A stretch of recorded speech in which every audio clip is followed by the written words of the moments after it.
3, 2, 1. You ready? You're listening to the Real Pineapple Podcast Network.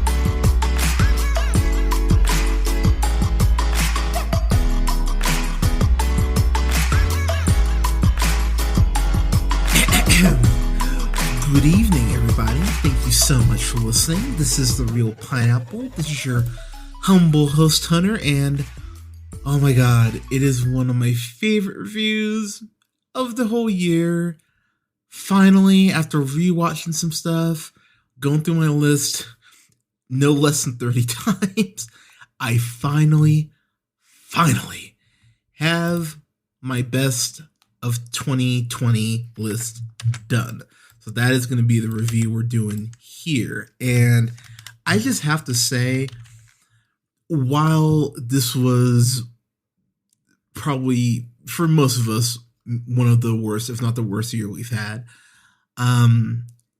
if there is a positive, while not distributed in the way that we obviously would have wanted, there was some incredible film this year. So my parameters as far as what is going to qualify for my list is going to go as follows. Basically, if it has a chance to be nominated for an Oscar, it's eligible for my list.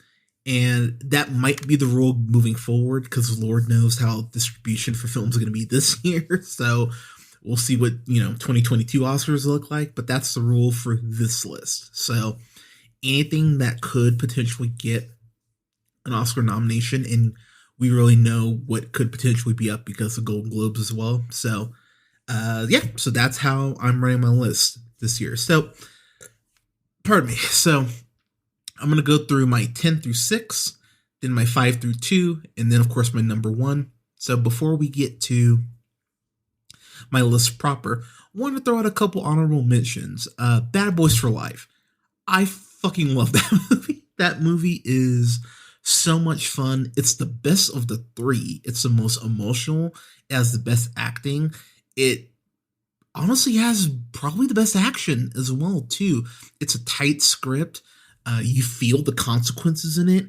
It's the best performance that Will Smith or Martin Lawrence have given in out of the 3 films, and it sets up some very intriguing pieces moving forward. So absolutely love Bad Boys for Life. Just could not find a spot for it on my list. A French Story, which stars Michelle Pfeiffer.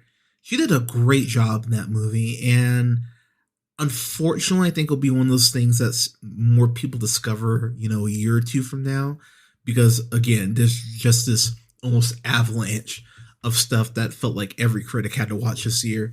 Not alone, general audiences. I think general audiences will discover it, hopefully on Hulu or Netflix in the next 6 months when it's hopefully on there. It's a movie that's well worth your time. It is very much an art house film, but something that I think more people should see. No Man Land with Frances McDormand. It's a movie I tried to watch like 3 or 4 times before I could actually get through it, which is not always the best thing, but I found myself being in the right headspace to watch it. It really is one of those, as I just mentioned about A French Story, it really is an art house film. And so if you come back to me and say, oh, I didn't like it, that's fine. I would get why some people just wouldn't be a fan of this type of film, but it's something that I really enjoyed. It's just off the cinematography alone, it's worth watching. It's one of the most beautiful films I've seen easily in 2020. And last one I will throw out here, I'll throw out 2 more. Sonic the Hedgehog. I don't care what anyone says. It's such a surprisingly good film. And as a huge Sega Genesis nerd from back in the day, still to this day, considering where that character design was and where it ended up, thank God they actually listened to the fans on that. But a movie that moves like Sonic very fast, but in a good way. The fact that James Marsden and Ben Schwartz have such great chemistry. I really love their chemistry. And Jim Carrey That's the closest we'll probably ever get to 90s Jim Carrey again as a Dr. Robotnik. He did a great job as the villain. I thought he was excellent and just enough of a prick for it being a kid's film, and some surprisingly dark jokes in there about animal testing and stuff like that. But a movie that I think works better than most people ever thought it could have, but something that I own myself and something that I absolutely enjoy the hell out of. And the last film I'm going to bring up is The Father. The Father is one of the best movies I'll probably never watch again.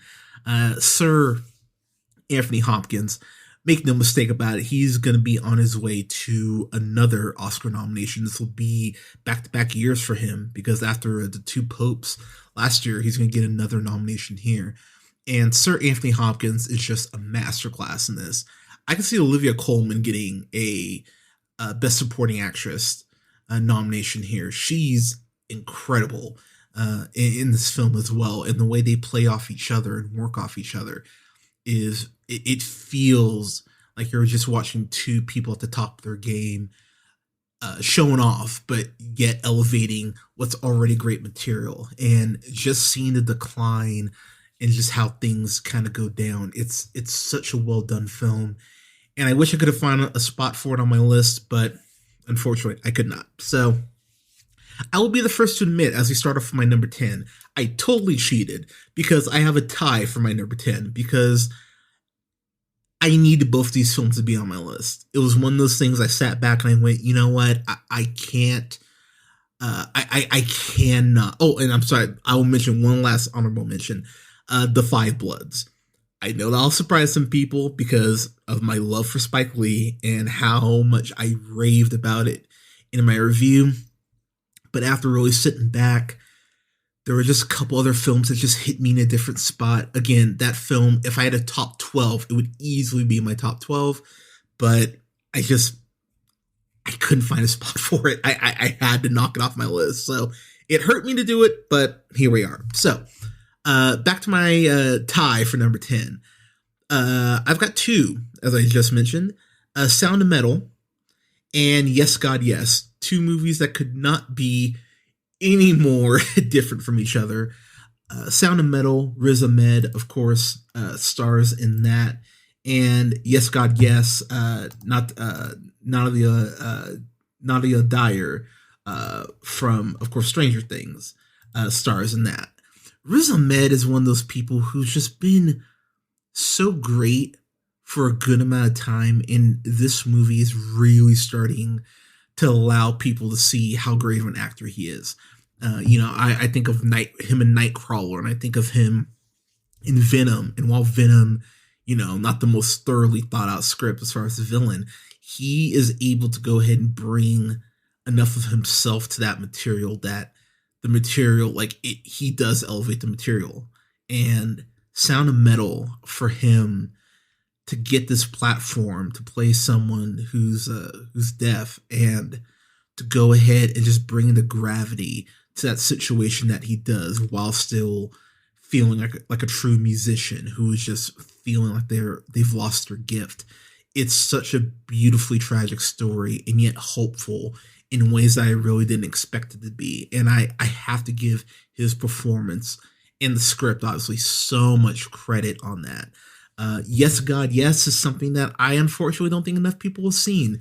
Last I checked, it's still on Netflix. And for people who love Stranger Things, myself included, while it's great to see Natalia as Nancy Wheeler, to see her play this character in Alice, this character who's so unsure of herself, who feels broken by the circumstances around her, and the Christian religion, honestly, and how, Christianity is kind of hard on guys sometimes, but it's really hard on women.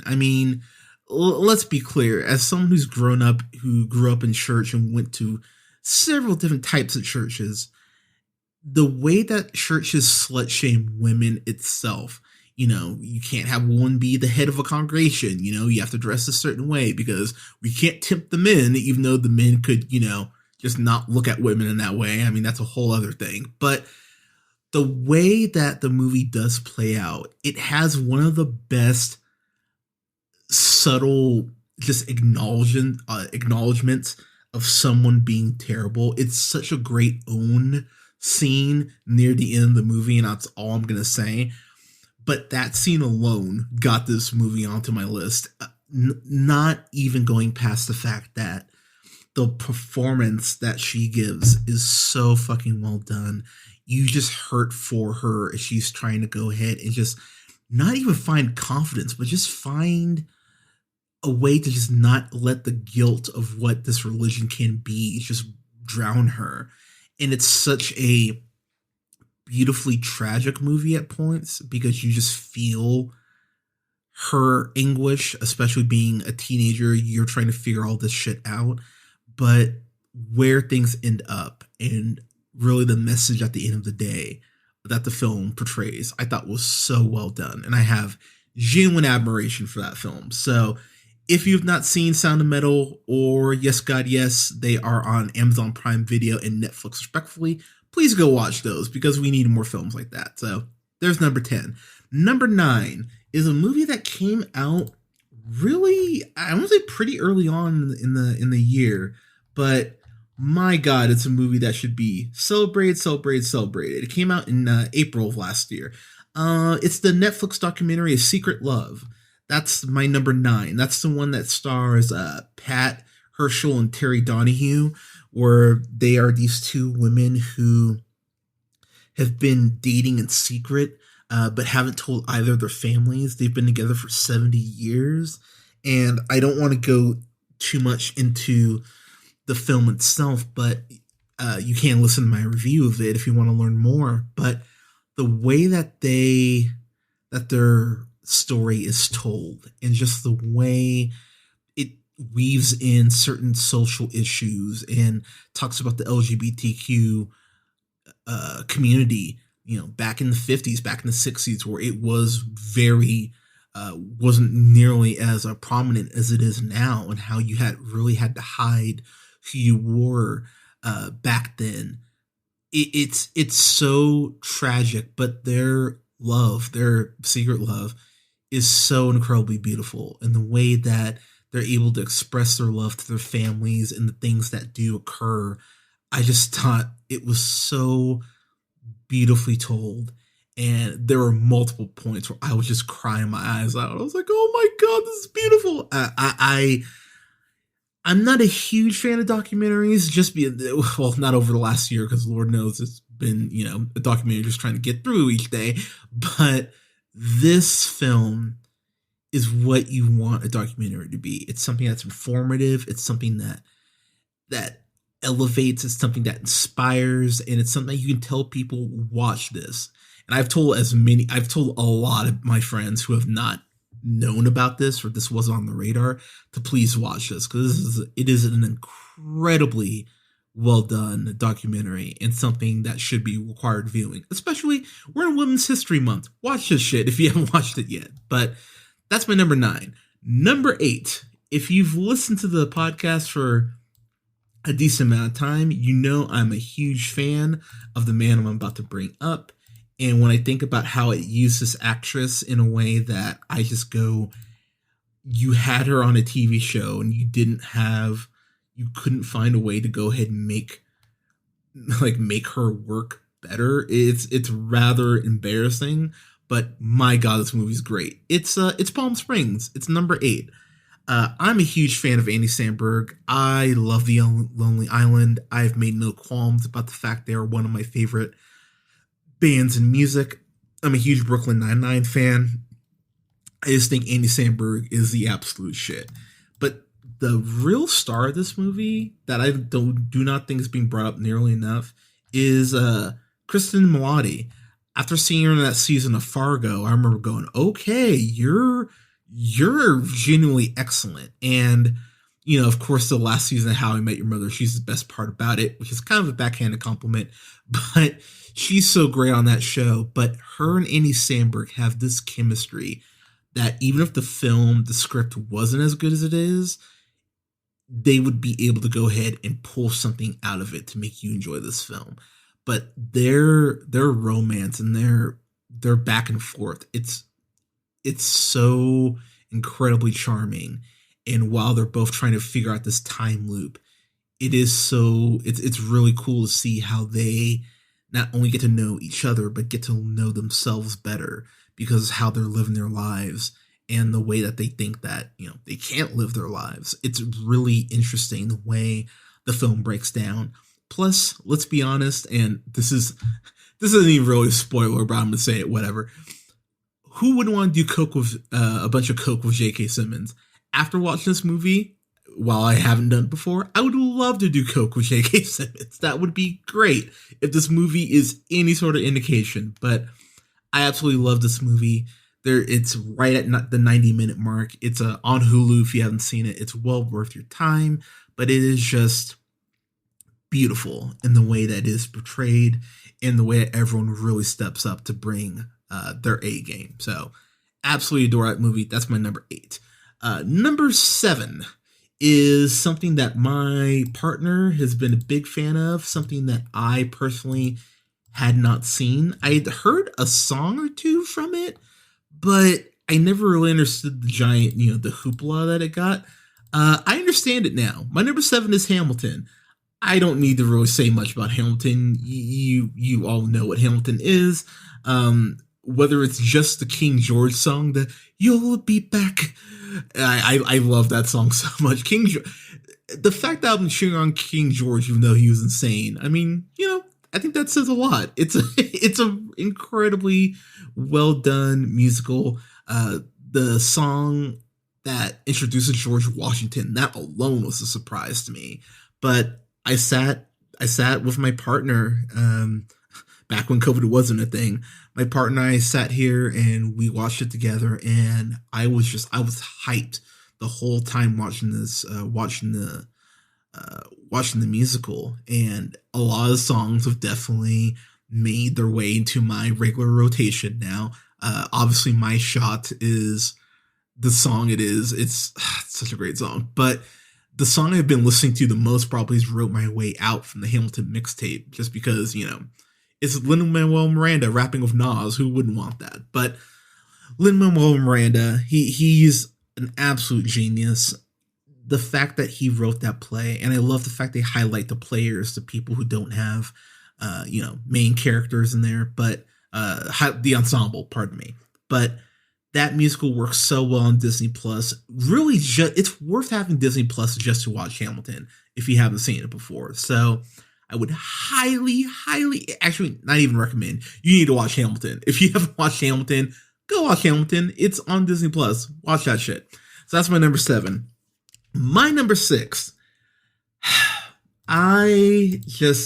So we talk about characters or just actors who we believe deserve better.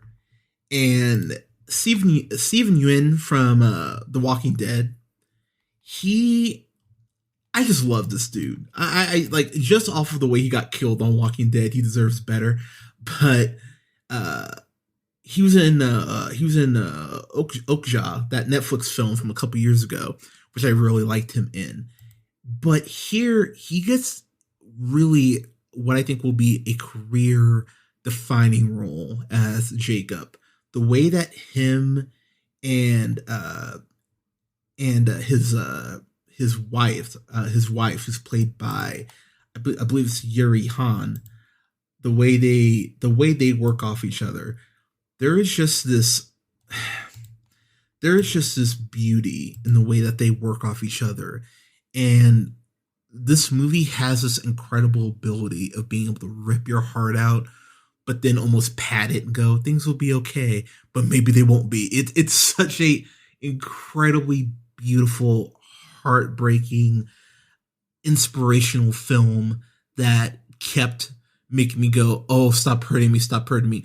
Oh, you're giving me happiness. Oh, you hurt me again. Oh, but happiness. Like it pulls on your heartstrings in a way that I don't know if many films have been able to touch this year.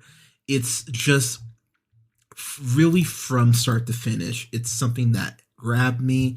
It's something that I felt My God, I can't believe that this movie is as great as it is.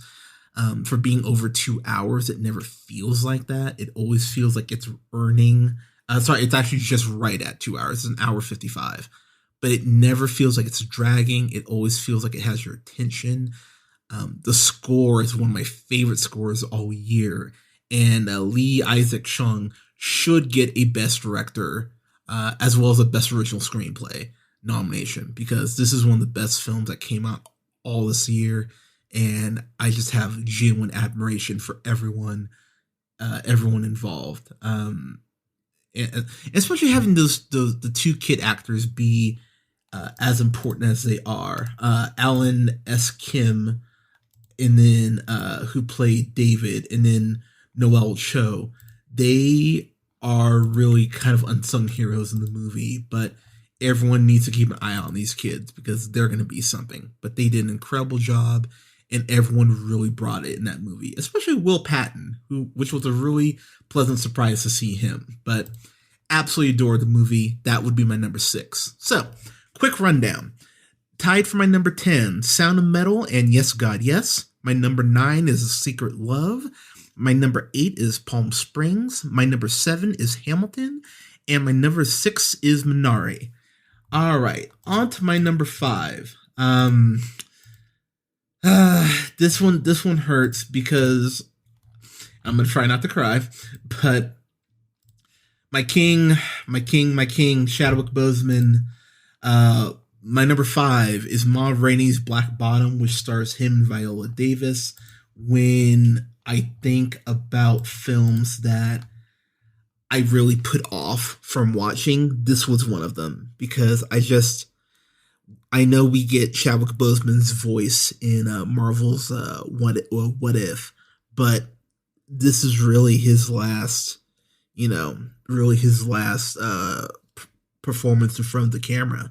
And while I love Black Panther, while I dug him in 21 Bridges and The Five Bloods, this is really his tour de force. This is him reaching down and pulling out something that I didn't even know Chadwick had. And Chadwick, for my money, was one of the best actors on the planet, top 5 easily anyway. But then you find out there's another level he was able to tap into. You just go, holy crap, really? I don't want to spoil the film because I have not reviewed the film yet, but the scene that he talks about his upbringing and growing up Black and his parents is one of the most heartbreaking but beautifully shot scenes I've seen in a film all year. It's just this beautiful little 5-10 minute-ish scene where it's all Chadwick just really getting to strut his stuff. And again, we talk about 42, we talk about Marshall, but T'Challa obviously, but you see him in this, and you see the grace and the gravitas and the incredible spectrum of emotions that he's able to show through this film and through his character of Levy. It's beautiful. It's heartbreaking because, again, you know that there was more for Chadwick to do, but this is how you leave people. This is how you leave a memory. This is how you leave your mark. And I just have so much reverence as I cross my arms for Wakanda Forever. I have so much love and respect for Chadwick Boseman and the many men and women, Black, white, or, purple, whatever, that he will inspire through, a short but a very powerful filmography that he has left for people to study and be inspired from. Viola Davis, we obviously have to talk about Viola Davis, one of the best actresses on the planet. If you've listened to the podcast for a decent amount of time, I think Widows is a very underrated film. Her in Fences, she damn sure deserved the Oscar that she won for that. I didn't watch a lot of it, but I did watch a little How to Get Away with Murder. And Troop Zero is a lot of fun. If you've not seen that, that's on Amazon. That is well worth your time. But it's such an incredibly well done film. And when you look at George C. Wolfe, who directed the film, really mostly a play director, and to go ahead and step up and he directed Knights and Rodanthe or Rodanthe. That's funny, but you look at how this film came together and the music scenes with Viola Davis singing, like it all feels so jazzy, and the set design's incredible, and there's so much about this film to just pick apart and be inspired by. I mean, the score, the jazz score alone, the soundtrack is something I've listened to a couple times. It's a great movie and something that you definitely should watch. It's on Netflix. Make time to watch it.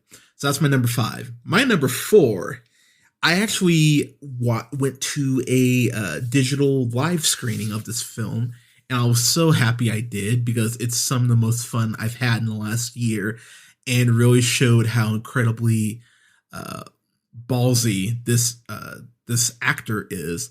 My number 4 is Borat's subsequent movie film. I love Sacha Baron Cohen. When I think about Who is America and the Ali G show, and even Bruno, which I don't like as much, but Sacha Baron Cohen, one thing you have to say is he's fucking fearless. He has no qualms, no shame. He will go literally at points balls out and just do whatever he has to do to get a laugh and go ahead and just dig just a little deeper. Everyone I'm sure has pretty much seen this movie at this point. It's on Amazon Prime Video. If you have not seen it, pause this right now and go watch Borat's subsequent movie film. But while Sacha Baron Cohen is Sacha Baron Cohen, it's not surprising that he's good in this. The revelation of Maria Baklava as his daughter, Tuta, it's so the process she had to go through to get hired alone was insane. But this woman is fearless, and I give her so much credit. I mean, she was in a room alone with Rudy Giuliani. That alone should get her a fucking medal. And fucking creepy bastard. But the movie itself, when you look at the fact he filmed this during COVID, during the pandemic, and the fact that he went as deep into the trenches as he did, going these Trump rallies, and, the fact that he even said that, he's done doing films like this because of how close things got to getting, bad. I give Sacha Baron Cohen so much credit, and honestly, he owes us nothing. Between Borat and Borat's subsequent movie film and Who is America, that alone, that alone is an incredible body of work. But if you look at the Ali G show in full, this is a great capper to that, and it's a great capper to, what he's done as far as a comedic actor. I mean, I'm sure he'll be in other comedic stuff moving forward, but he just won't be Borat. And honestly, that's fine.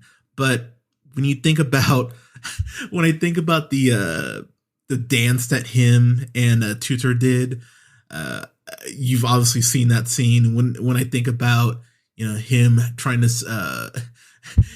to raise money to go ahead and get her to go to Mike Pence, and him dressing up as Trump, like Sacha Baron Cohen, he was insane with it. And I give him, again, so much credit for having maybe the biggest set of balls in Hollywood to do some of the shit he's doing, but it's such an incredibly well done film, and it's insane, but in the best way. And yet it's an amazing father-daughter story, which, go fucking figure that this would be what is. But I absolutely love the movie. So that's my number 4. My number 3 is something that, especially given the, unfortunately, given the terrible tragedy of Sarah Everard, this movie is more relevant than ever. It's Promising Young Woman. It's my number 3. Carey Mulligan, let's just be clear, and I really don't think her name is brought up enough. When you think about her, something like An Education, When you think about her in something like, Far from the Madeline Crowd, um, Inside Llewyn Davis, Great Gatsby, just name a couple. She's an incredible fucking actress, and this is the best single performance she's given so far.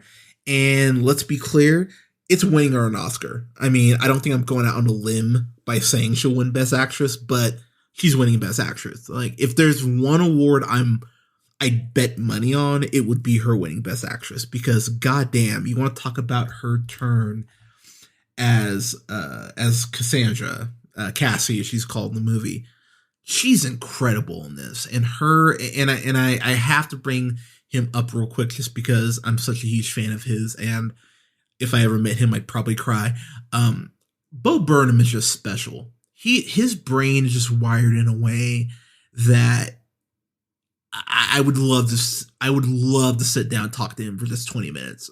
The man is just incredible in the way his brain works. But this film is so incredibly tragic because it talks about, the patriarchy that clearly still exists in our country.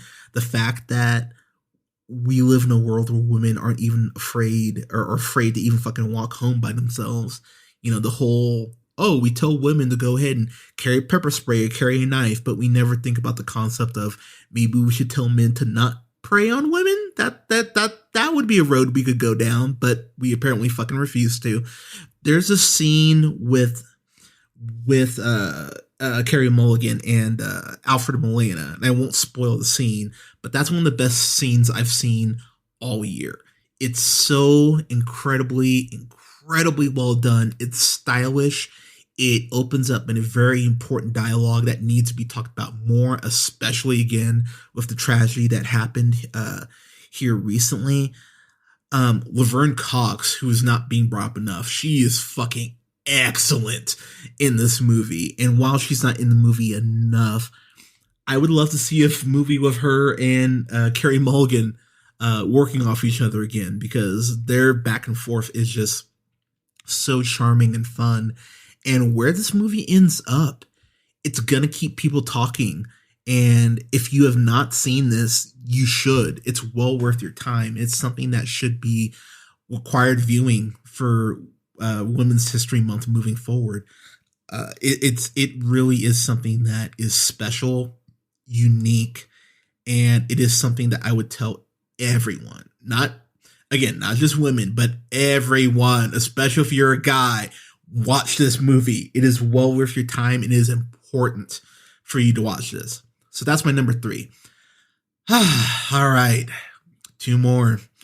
So my number 2, this was my number 1. And let me just be clear. My top 3, like, I'm numbering my top 3 because I have to, but my top 3, you could make an argument for any of them being number 1. And I'll kind of get into that here in a second. But my number 2 features a directorial debut of Miss Regina King, who we do not deserve Regina King. That woman is just special. And she directed a little movie called One Night in Miami, which is my number 2 favorite film of this past year. When we look at Kinsley Ben-Adir, who played Malcolm X, Ellie Gorey, who played Muhammad Ali, Aldous Hodge, who of course you know from Leverage, who played Jim Brown, Leslie Odom Jr., who played Sam Cooke, 4 of the most prominent black figures in history, all sitting down together and hashing out some bullshit and really talking about the state of black affairs. Regina King, that alone is a great setup, but Regina King injects the film with this true bolt of energy that even when they're just sitting around talking or standing on a rooftop, the film feels epic and the night feels important, and it never loses that sense of wonder, which is so impressive for a film that is almost right. That's right under the 2-hour mark. I think people may expect a different movie. I think some people might just expect it to just jump in and, they're all talking, but I really appreciate the groundwork that the film does before it just goes ahead and just gives you the whole conversation. Like it really does set up the pieces before they all jump into everything. And there are some incredibly powerful moments, whether it's the film's ending, which brought me to fucking tears when I watched it. The first time I could not stop genuinely weeping. But my biggest concern was Malcolm X being in this, because again, when I think of Malcolm X portrayals, my brain obviously goes Denzel first. But the fact of the matter is, Kingsley Ben-Adir was able to bring a different spin, his own spin to Malcolm, that I think works just as well as Denzel's does. And that was something I was not expecting. But the score in this movie, while subtle at points, is incredibly important. The cinematography, again, it's stylish without being too stylish. It's stylish without feeling like it's trying to make up for a lack or a shortcoming in the film.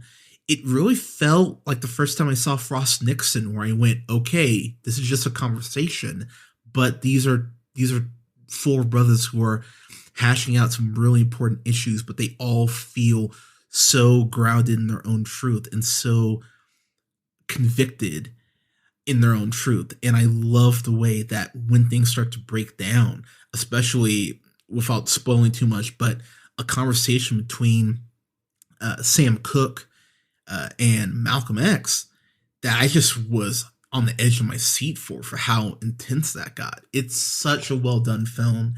And especially as a person of color, it was something that just hit me in the spot that I went, wow, I love that movie. And I actually went back and watched it again just to make sure I loved it as much as I did. But it is an incredible film. And I will say, come Black History Month next year, that will be something I am definitely reviewing, because this past Black History Month, unfortunately, things just didn't work out. But it is an incredibly well done film and something that everyone needs to watch. So, to run down my list at this point, my number 10 tied Sound of Metal and Yes God Yes at number 10. My number 9 is A Secret Love. My number 8 is Palm Springs. My number 7 is Hamilton. My number 6 is Minari. My number 5 is Ma Rainey's Black Bottom. My number 4 is Borat's subsequent movie film. My number 3 is Promising Young Woman. My number 2 is One Night in Miami. And my number 1 favorite film of this past year, it is a film that is directed by a relative newcomer, which was surprising. But my number 1 favorite film this year is Judas and the Black Messiah, which is directed by Shaka King, who, my God, just this movie, and I don't want to talk too much about it because I do want to review it in full. But when I think about a film that just angered me, when I think about a film that not just angered me, but made me think and really made me go, wow, what, like, how is this okay? Like, how are people okay with how the world is? And it really just, Daniel Kaluuya, or as I call him sometimes, because I always am afraid I'm getting his last name wrong, Daniel Alcoholic Drink. When we talk about people who have necks, because when we think about, Denzel, Morgan Freeman, incredible black actors, they are getting up there. So we think about, the next generation who's got necks, as it were. Daniel Kaluuya is special. This brother is just absolutely fucking special. And hearing him and seeing him play Fred Hampton, I wasn't super familiar with Fred Hampton. I was aware of who he was, but really wasn't familiar with his story. And the way that he is able to just capture Fred's anger, and something that I always have said is, when you're, in your early 20s, you're full of piss and vinegar, everything pisses you off. And Fred Hampton, he is an incredibly angry individual, but he has a right to be as angry as he is. But what I love about the movie is it does not paint him as a saint. You see his flaws, and the movie doesn't try to hide them. It lays out the fact that because he's so young, that he is putting, members of the Black Panther Party in trouble, in danger. But that is youth. While youth has this incredible energy, it does lead to ignorance and arrogance sometimes as well. And Fred just doesn't have the tools yet to know, for this party, this organized party, they could use some more organization. And I love the way that his youth does tie into that.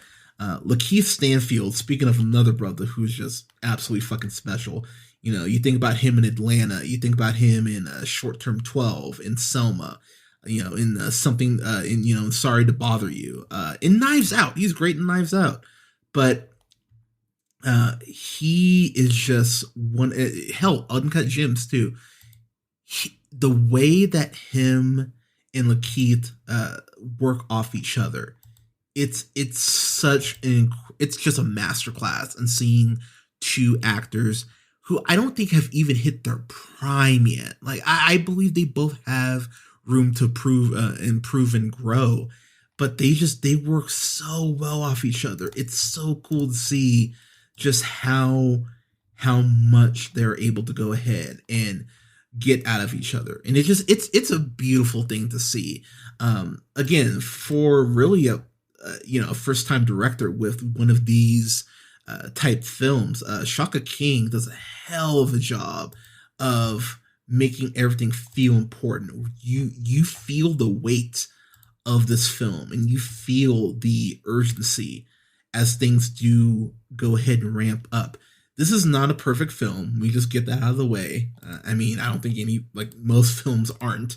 But what I love about this film in particular is that it does show the negative side of the Black Panther Party. It shows the fact that, there was some mafia shit. There are times where they would, turn on their own because they were afraid that they were, that they had leaks, that there were rats within the organization. And it really does kind of tear you up inside to see how they are fighting for just Black people to not even excel, but to have a fucking seat at the fucking table. And I'm going to save a lot of my outrage from my eventual review of this, but there is just some stuff that I went, man, this is fucking heartbreaking and really maddening to watch at points. I have to give a quick shout out to Sean Bobbitt, who's the cinematographer, because the way this is shot, I love the way this is shot. I love the use of neon lights at points, and then genuine pure darkness when the movie is getting into darker moments. There's just the way it's shot is so incredibly beautiful. But the cinematographer, he's done a couple films I absolutely adore. He did Stronger with Jake Gyllenhaal, which is a very underrated movie in his filmography, by the way. As I mentioned earlier, he was the director of photography on Widows. But the big one that I just think is amazing, he worked in 12 Years a Slave. He was a cinematographer on Kill the Messenger, that Jeremy Renner film back in 2014, which is a very underrated film. If you've not seen that, I would definitely recommend you do. And he also worked on The Queen of Katwe, the movie with Lupita and David. Oh my god, I always forget how to say his last name. Oye Lowo is what I'll go with. He played MLK Jr. in Selma, but an absolutely great film. My only biggest complaint about the film is that you have Martin Sheen in it playing J. Edgar, and his makeup it's weird. It's very pink. It looks more like Oswald Cobblepot than J. Edgar, but that is a mild complaint about what I thought was the best film of 2020. Again, I know it technically came out this year, but again, it'll get nominated for Oscars, so it technically counts. So that is my number one favorite film of 2020, Judas and the Black Messiah. It's off of HBO Max by the time you listen to this, so you would have to pay $20 to rent it. well worth the $20. If you have not seen this, you should have watched it on HBO Max first off, but if you have not seen this, watch it. It is well worth your time. But everyone, there we go. That's it. That is my 10 through 1. That is my top 10 list of 2020. What were your favorite films of 2020? Let me know in the comments. I can't wait to hear what everyone thought were the best films of this past year. You can go ahead and like us on Facebook at The Real Pineapple. You can follow yours truly on the Twitter at JHunterRealPineapple. You can follow Scott on Twitter at Nearman the First. That's Nearman the First. And you can go ahead and like our gaming page on Facebook at Real Pineapple Games. I'll be streaming here in the near future, so just stay tuned to the page on that. And don't forget to like, share, and subscribe. You can find us on SoundCloud, Apple and Google Podcasts, Podbean, Stitcher and iHeartRadio, Spotify, Amazon Music, and TuneUp at The Real Pineapple. Thank you so much for listening, everyone. We will have reviews up soon. New reviews, including a review for Zack Snyder's Justice League, which I'm sure it won't be divisive at all. And we'll have review up as well for WandaVision, which I'm really excited to talk about, as well as the premiere episode for Falcon and the Winter Soldier. I cannot wait to talk about that when that comes out on Friday. But everyone, thank you so much for listening. Please stay safe out there. Wear a mask, take care of each other, and we will talk to you soon.